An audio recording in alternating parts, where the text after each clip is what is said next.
Hello, j'espère que vous allez bien. On se retrouve aujourd'hui pour une nouvelle vidéo sur un thème bien particulier. Comment pardonner un parent qui n'a pas su vous aimer. Éphésiens 4, verset 32. Soyez bons les uns envers les autres, compatissants, vous pardonnant réciproquement, comme Dieu vous a pardonné en Christ. Donc, comme vous devez sûrement le savoir, pardonner, c'est un ordre de Dieu, une recommandation de Dieu. C'est quelque chose d'important de pardonner pour que nous soyons en retour pardonnés. Et j'imagine que ce genre de phrase, vous avez dû l'entendre des centaines de fois. Comme moi, j'ai pu l'entendre de nombreuses fois. Et pourtant, ça n'a pas été évident pour moi de pardonner mon père. Donc on va passer à la première partie de cette vidéo, mon témoignage. Alors comme j'ai dû sûrement le citer dans mes précédentes vidéos, je n'ai pas grandi avec mon père. Donc mon père nous a abandonnés, ma mère et moi, à ma naissance. Donc ça fait que je ne l'ai pas connu jusqu'à peu près que je suis en quatrième.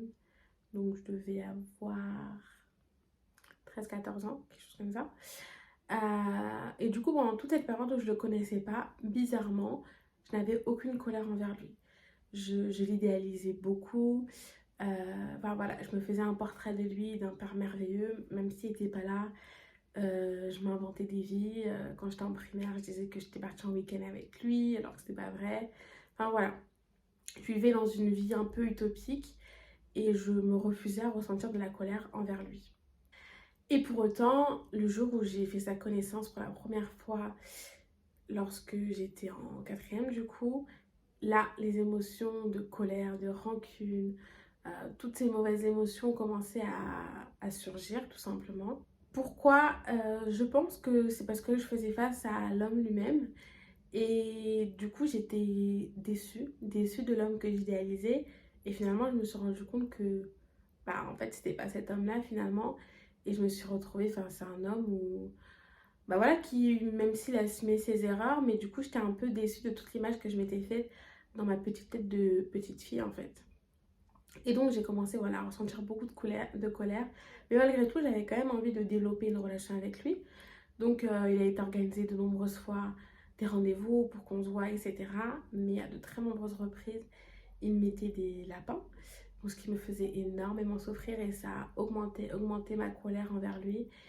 Et en fait, plus le temps passait et plus bah, je le détestais en fait. Je lui en voulais voilà, de m'avoir abandonnée. Je remettais sur lui la faute de la personne que j'étais parce que à cette époque-là, j'étais en dépression, je voulais me suicider. Enfin, il y avait tout un tas de choses qui faisaient que je lui en voulais beaucoup et que du coup, je mettais ma vie qui selon moi n'était pas assez bien à cause de son absence. Et du coup, bah, comme le titre le dit, il n'a pas su m'aimer comme un père était censé aimer sa petite fille, sa fille tout simplement. Et donc j'en ai beaucoup voulu et le fait de pardonner pour moi c'était un sentiment inenvisageable en fait.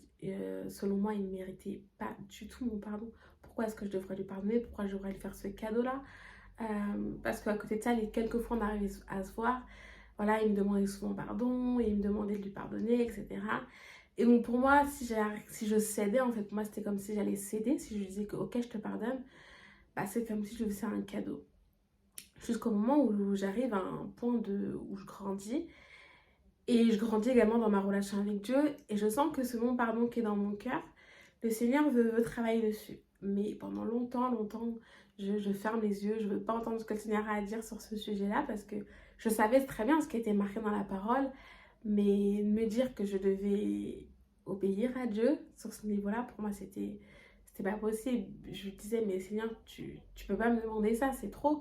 C'est pas moi qui suis la fautive, pourquoi ce sera à moi de faire un effort et de lui pardonner? C'est moi la victime. Enfin, voilà, c'était un peu mon discours. Jusqu'au jour où j'ai compris en fait que seule, j'y arriverais pas. Clairement, ça dépendait que de moi. Impossible que je lui pardonne. Du coup, c'est pour ça que par rapport à mon expérience, je vais vous partager les quelques clés, les quelques points que j'ai pu apprendre sur le pardon. Donc la première chose, c'est de demander à Dieu de vous donner la volonté de pardonner. Moi, très souvent, j'entendais cette phrase, il faut que tu demandes à Dieu de t'aider à pardonner, demande à Dieu de te mettre le pardon dans ton cœur, etc., etc., etc. Mais sauf que cette prière-là, mais impossible pour moi de le faire. Impossible pour moi de demander ça à Dieu. Je n'avais pas du tout envie qui me permettent de pardonner mon père, je n'avais absolument pas envie. Enfin, je veux dire, en plus on dit qu'il faut prier en ayant la foi, etc. Mais c'était pas possible de faire ce genre de prière-là. Du coup, ce que j'ai commencé à faire, c'est que j'ai dit, malgré moi, hein, vraiment, j'en avais pas envie, mais je me suis forcée. Je pense qu'il faut se forcer à un moment donné. J'ai dit, écoute, Seigneur, j'ai pas envie de lui pardonner. J'ai pas l'impression que ce soit la chose que je dois faire. Mais voilà, j'ai envie quand même d'être obéissante. Donc, bah, Seigneur, donne-moi la volonté de vouloir le pardonner. Donc, avant déjà de le pardonner, il fallait que j'ai cette volonté-là. Tu peux pas demander à Dieu de pardonner quelqu'un alors que tu n'en as pas envie. Ça marchera pas, clairement. Donc, d'abord, c'est demander à Dieu, ok, donne-moi la volonté de vouloir pardonner à cette personne. Donc, c'est ce que je commençais à faire. Je priais comme ça, je répétais cette phrase qui me saoulait clairement. Franchement, j'allais très vite. Hein. Je restais pas très longtemps sur ce sujet-là. Je disais juste cette petite phrase et après, on changeait de sujet parce que c'est un sujet qui m'énervait assez. Et du coup, voilà, c'est comme ça que j'ai commencé à prier pour ce sujet-là. Et en fait, c'est aussi parce que j'ai compris tous les principes spirituels qui se cachaient derrière le pardon, en fait. J'ai compris que j'avais des bénédictions qui étaient bloquées, en fait, à cause de ce non-pardon. Et en fait, c'est comme j'avais cette image d'un nuage au-dessus de ma tête qui ne pouvait éclater parce qu'il y avait ce non-pardon-là. Et ce nuage était rempli de bénédictions-là. Et tant que j'arrivais pas à pardonner, à passer ce pas, ben, des bénédictions que je ne pouvais pas recevoir clairement. Et du coup, en fait, de me dire ça, je me disais, mais c'est pas possible, je peux pas louper des bénédictions pour ça, en fait. Donc, ça aussi, ça a été une sorte de motivation pour moi. Et j'ai aussi compris que le pardon, c'était pas un cadeau que je lui faisais à lui. Ça a été un principe assez compliqué à comprendre, notamment parce que lui me demandait mon pardon. Donc, pour moi, forcément, c'était un cadeau que je lui faisais. Et en fait, j'ai compris que finalement, dans l'histoire, c'est moi qui étais la plus malheureuse. C'est moi qui étais la plus en colère face à ça. Euh, donc, en fait, je pense que pour pouvoir pardonner, l'une des étapes importantes, c'est de s'aimer suffisamment. Aime-toi suffisamment pour pouvoir pardonner suffisamment. C'est-à-dire que je devais suffisamment m'aimer pour aspirer à une meilleure vie, aspirer à une tranquillité de vie, aspirer à une paix dans ma vie. Et donc, si je veux avoir la paix, la tranquillité, être bien dans mes émotions, dans ma vie de tous les jours, bah, clairement, j'ai besoin de libérer ce pardon. Je ne peux pas garder cette rancœur, je ne peux pas garder toute cette colère en moi, ces ressentiments, etc.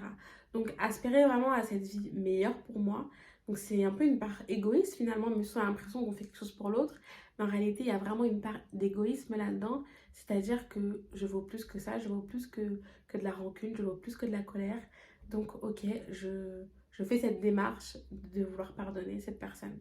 Ensuite, la chose que j'ai compris, c'est que pardonner ne voulait pas dire non plus de développer une relation avec ce parent-là.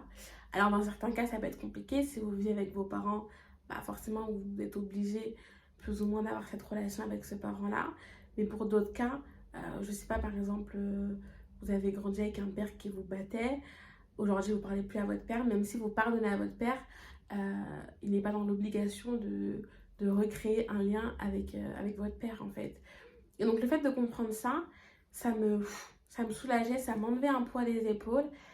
Et en fait, j'étais un peu soulagée de me dire, ok, ça veut pas dire que demain, ça y est, je dois aller chez lui, je dois lui faire des câlins, tout ça. Je vais avoir une relation comme je pouvais voir dans les films papa et fille et tout. Donc ça me soulageait de me dire, ok, c'est pas ça, le pardon du moins, c'est pas que ça. Et c'est pas ça pour toutes les situations, en fait. Maintenant, 6 choses à savoir sur ce qu'est le pardon. Pardonner n'effacera pas la douleur que vous ressentez. Sachez-le. La douleur ne partira pas juste grâce au pardon. C'est une étape, mais ce n'est pas la seule. Pardonner ne transformera pas votre parent au parent que vous espérez qu'il deviendra.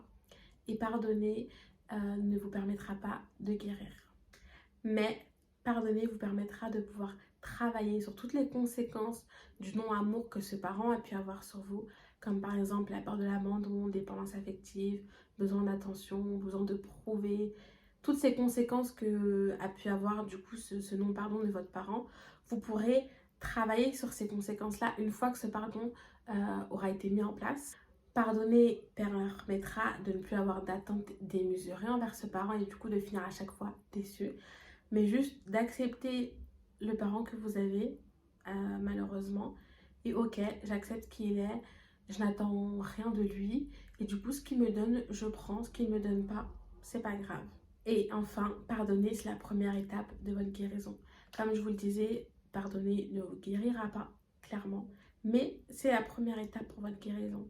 Il y a une longue guérison qui se fait après en ayant eu un parent qui n'a pas su vous aimer, un parent qui a eu des comportements euh, odieux avec vous, tout simplement, des comportements que le Seigneur n'a pas approuvés.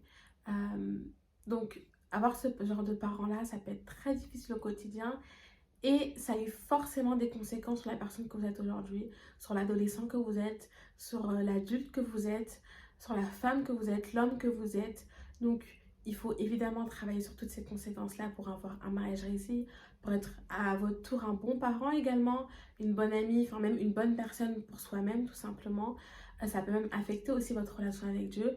Pour ma part, je sais que j'avais beaucoup de mal à accepter cette caractéristique du Dieu le Père, parce que forcément, moi, j'ai connu un père qui n'a pas été présent, qui n'a pas su être là pour moi. Donc, c'était compliqué pour moi de me dire qu'il y avait un Dieu qui, lui, pouvait être un père parfait. Donc, il est absolument aussi nécessaire de restaurer la vision que vous avez aussi de votre Dieu, euh, de l'amour que Dieu peut, lui, vous porter. Donc, en effet, il y a beaucoup de conséquences sur lesquelles il faut travailler, que je ne vais pas développer ici dans cette vidéo. Mais d'ailleurs, si jamais vous voulez qu'on développe toutes les conséquences qu'il peut y avoir à avoir un parent qui n'a pas su correctement vous aimer, n'hésitez pas à me le dire en commentaire. Mais, non, mais en tout cas, sachez que c'est la première étape nécessaire et obligatoire vers le chemin de votre guérison. Et enfin, dernière partie de cette vidéo, comment prier pour réussir à pardonner. La première chose, je l'ai dit en début de vidéo, c'est de demander à Dieu de vous mettre cette volonté de pardonner. Vraiment, c'est la volonté de Dieu. Je sais que c'est dur, mais c'est à ce moment-là qu'il faut faire mourir sa chair. C'est-à-dire, ok, ce n'est pas mes émotions qui doivent parler, c'est juste moi de ce que je sais de la parole, moi de ce qu'est ma relation avec Dieu, je sais ce qu'il faut faire. Ok, sinon je m'humilie, je t'avoue que là c'est très dur pour moi, mais aide-moi à avoir cette volonté de pardonner mon père, de pardonner ma mère. Demandez à Dieu de mettre l'amour dans votre cœur, parce que comme il est dit dans 1 Corinthiens 13, versets 4 et 5, l'amour pardonne tout, l'amour surpasse tout. Enfin, vous pouvez aller voir, l'amour c'est quelque chose. Ce que le Seigneur nous demande d'avoir, c'est vraiment un amour incommensurable. Et du coup, il faut aspirer à cet amour-là. Et si Dieu vous donne cet amour-là, donc il parle dans sa parole, je vous assure que plus vous aurez de l'amour pour ce parent-là, plus vous sera aisé de pardonner cette personne-là sur le long terme. Je précise sur le long terme parce qu'il peut y arriver qu'à un moment donné, bah ok, vous avez pardonné cette personne-là. Comme moi, pendant un temps, j'ai cru avoir réellement pardonné mon père jusqu'au jour où il m'a reposé un lapin. Et là, ça y est, la colère est revenue, c'est revenu. Enfin, tout ce que je pensais de lui est revenu de manière négative, etc. Et c'est là que j'ai réalisé, ok, finalement, je pense que j'avais peut-être pas pardonné de manière totale, de manière profonde. Certes, il y a eu ce travail de pardon, mais qui n'était pas total. Pas total, puisque au moindre petit effort, enfin, même pas effort, au moindre acte de sa part, négatif comme positif, ça me piquait dans mon cœur. Je voyais la notification avec son prénom, ça passait pas. Ça passait pas. Donc, c'est à ce moment-là que je savais que j'avais plus de batterie, la vidéo s'est coupée. Enfin bref. Donc ouais, vous pouvez finalement vous rendre compte que votre amour n'a pas été assez profond, assez travaillé par Dieu pour que ce soit un amour total et qui va durer dans le temps finalement. Donc vraiment c'est important que le Seigneur mette de l'amour dans votre cœur. De plus, pour permettre à cet amour de continuer à être développé, à être maintenu, il faut prier pour cette personne. Je sais que c'est dur tout ce que je vous dis, parce que même ça a été très dur et ça reste que des fois dur encore aujourd'hui.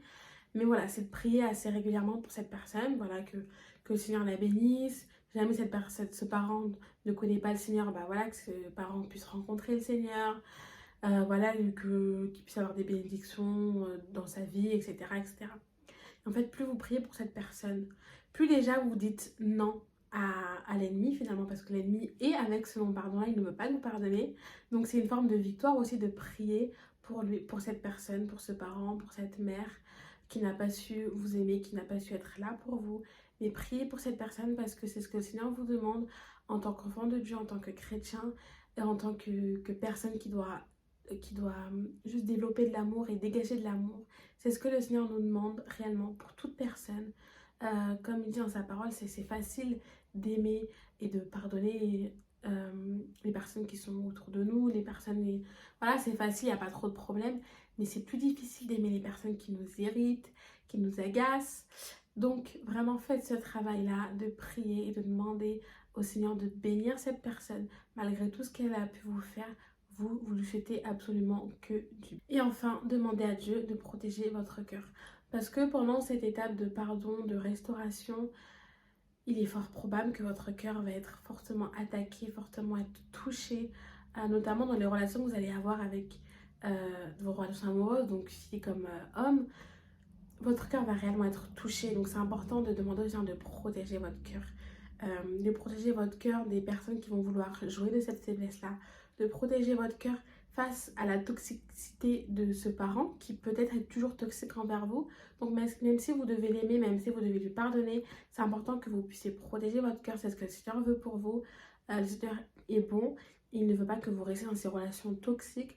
Donc voilà, vraiment commencer à demander au Seigneur, ok, je pardonne, ok, j'apprends à aimer ma mère, j'apprends à aimer mon père, mais permets-moi de protéger mon cœur, permets-moi de protéger ma vie.